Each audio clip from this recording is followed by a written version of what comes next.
আসসালামু আলাইকুম। সবাইকে জানাই প্রথমে পবিত্র জুম্মা মোবারক। সকল প্রশংসা সে মহান রবের প্রতি, যিনি সুস্থ স্বাভাবিক রেখেছেন এবং জুম্মার নামাজটা জামাতের সহিত পড়ার তৌফিক দান করছেন। আলহামদুলিল্লাহ।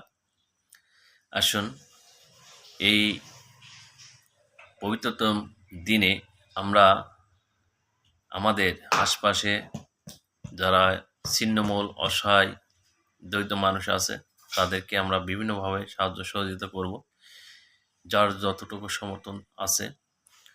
বিশেষ করে শীতার্ত মানুষদের মাঝে আমরা শীতের পোশাক বিতরণ করতে পারি। বর্তমানে আপনারা জানেন যে অনেক ঠান্ডা পড়তেছে, সে সাথে তাদের পাশে আমরা দাঁড়ানোর চেষ্টা করব।